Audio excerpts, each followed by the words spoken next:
This is the Nuphy Air60 HE, a low-profile magneto-mechanical keyboard that honestly blew me away.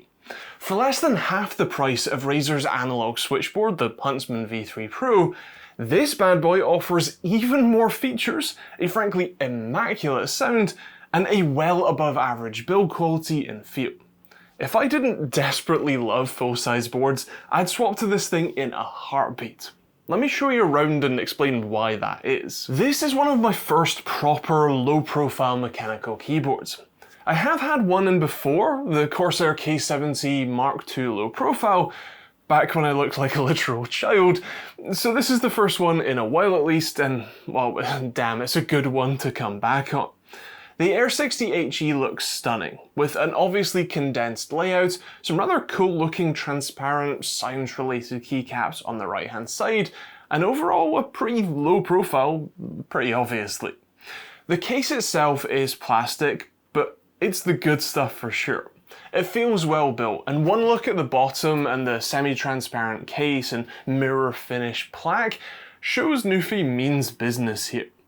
You do get two sets of flip out feet if you do want to make it a little less low profile and for me a little bit more comfortable, but looking at it from the side it isn't exactly massive. Oh, and if you aren't in love with the purple caps on the right, or you want to use this with a Mac, they've included a bunch of keycaps in the box that replace those purple ones and the Windows specific ones at the bottom, plus a cap and switch puller in the box too.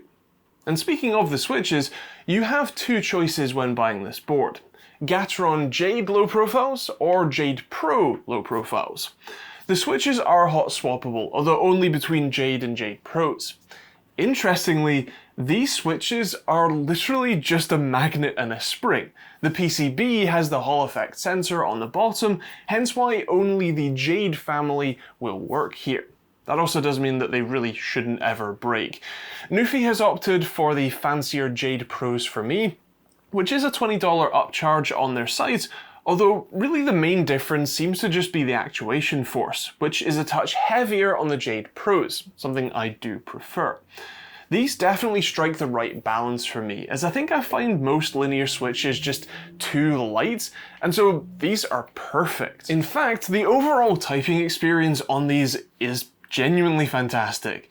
I wrote this very script on this board and found it beautifully quiet and refined, and the right balance of soft and tactile despite being linear switches, and damn, these keycaps feel good to tap away on.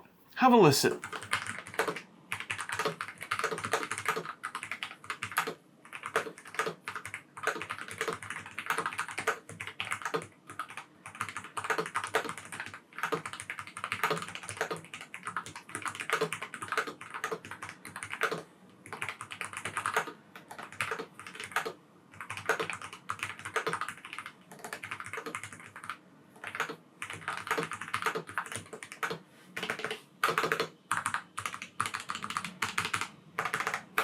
Because these are Hall effect switches, you get a whole suite of fancy features that you couldn't ever dream of with, a standard mechanical switch. Because the keyboard knows how far down the travel the switch is, that opens a lot of doors. The most obvious feature, and the one that I think every, at least programmable analog keyboard offers, is an adjustable actuation point. That means for, say, gaming, you can set the actuation points to as little as 0.1 millimeters. Basically just breathing on the thing and it'll actuate for those instant reaction times. But for typing, where you might want a more deliberate stroke to be the only thing that registers, you can set it as low as 3.3 millimeters. Which actually remarkably is how much travel the full-size Gateron Jade switches offer too. You've also got some more advanced features, like Rapid Trigger. That's of course not to be confused with Razer's Rapid Trigger, although it's a pretty similar thing. Basically, this lets you have an instant shut-off to the keystroke as soon as you start lifting off. The benefit there is, again, in the sort of latency and reaction times front, as it means it more instantly reacts to your movements and actions. You can strafe quicker and more accurately, for example in something like CS2. They've also got something called hyper tap, which seems awfully similar, at least in principle, to the snap tap feature that Razer recently had banned from CS2. Basically, this is where you lift off, one key, say the A key. This board will actually then press the D key for you to instantly strafe the other way.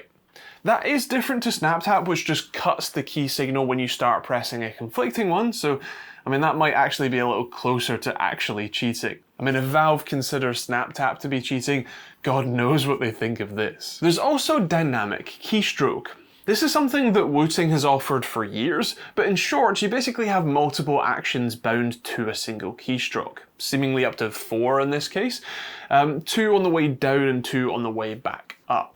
This can be useful when you have actions in games that would normally take, multiple key presses, like building in Fortnite, or even just like bounding the bottom of the W key to Shift plus W, so that when you lightly hold W, you just walk, but when you hold it fully down, you sprint instead. Something like that is really cool, and again, feels remarkably close to cheating.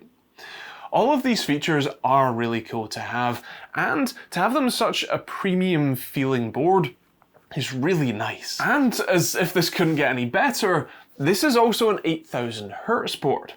While that is something that I'm less excited about being in a keyboard than in a mouse, it's still pretty cool to have available, and again helps reduce latency. Now, seeing as I do have my own open source latency testing tool CS board available at osrtt.com, link to the description if you're interested, I can use the peripheral testing kit to measure this bad boy. Now, for the sake of realism, I have left the actuation point at 1.2mm, so that does mean that it includes some pre-travel time. For keyboards, that can be a handful of milliseconds, and it does depend on how quickly that you are actually tapping the key, but still, at 8000 Hz, you're looking at just 4.6 milliseconds of latency on average, which again includes pre-travel time, making this one of the fastest keyboards on the market. If you were to up the actuation points to a higher level, you can expect that to be even lower. So yeah, it's safe to say this is pretty fast. For actually gaming on it, well, that's a great time. The feel is already great, and all of those add-in, gaming features really make it a fantastic experience. And it's just one of the best gaming keyboards on the market, isn't it? It's smooth, responsive, fast, feels amazing, and gives you multiple competitive advantages over your opponents. What's not to love? I would say that most of those fancy features end up being quite game specific, and you will need to set them up accordingly. Happily, they do provide a toggle switch on the top of the board with 3 mode options. By default, that's set to Gaming, Windows, and macOS, but you can remap that to, say, CS2, Valorant, and PUBG, or whatever your main games are. That way that you can sort of do all of those customizations and just switch between the modes pretty easily. The real cherry on top here is the price tag. This thing, even with the stiffer Pro switches, is still only £105 or $140. Razer's Huntsman V3 Pro TKL is over £200, and even Wooting's 60 HE Plus is £160 to £170, making this bad boy an absolute bargain. The only downside I've had so far is on the software front that you use to customize the board. Well, it's a web UI, and it's been pretty buggy for me. It took a couple of attempts to do a firmware update, it took a few tries to get the keyboard lighting to change, and it outright wouldn't connect to the board on my desktop. Compared to dedicated desktop software, this is considerably more janky for sure, but it does also make it considerably more cross-platform, so I guess you win some and lose some there.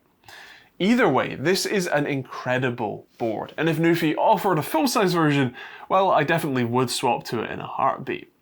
At least then I wouldn't need to memorize the second layer functions, and I can just hang the poster that they include on the other side of the quick start guide face out.